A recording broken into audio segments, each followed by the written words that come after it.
A, a very interesting principle is the pigeonhole principle, and it basically states that if you have more pigeons than pigeonholes, then at least one pigeonhole is going to have more than one pigeon.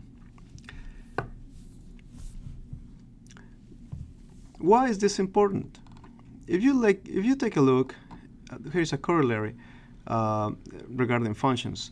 If you have a function and then you have the domain has k plus 1 more elements than the codomain, then this function is not one-to-one. It makes sense because then at least two elements of the domain will have to map to at least one element of the codomain. But why is this important?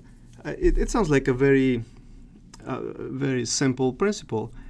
If we consider the generalized form, or also called the strong form of the pigeonhole principle, then we have that if n objects are put into n boxes, there is at least one box containing at least the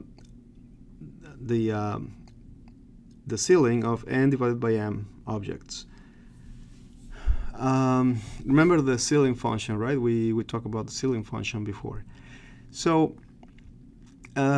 this simple example, if we have 100 people, we know that at least the ceiling of 100 over 12, which is equal to 9, these 9 people were born on the same month. But why is this important, and what are the possible applications of this principle in real life? And I'll give you one: cryptography. And if we go back to the example we had here, the corollary, where we had a function f from a set with at least k plus 1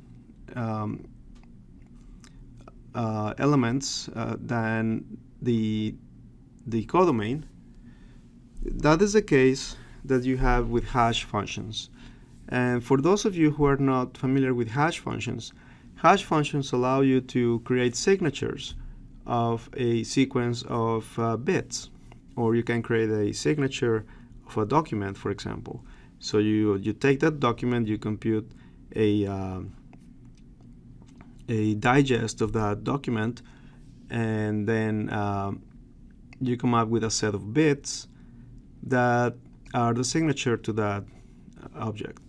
Now, you will always have more possibilities of different combinations of objects than the possible signatures that you can generate. But for now, let's not worry too much about hash functions. Just keep in mind that hash functions is a perfect example for the application of these concepts.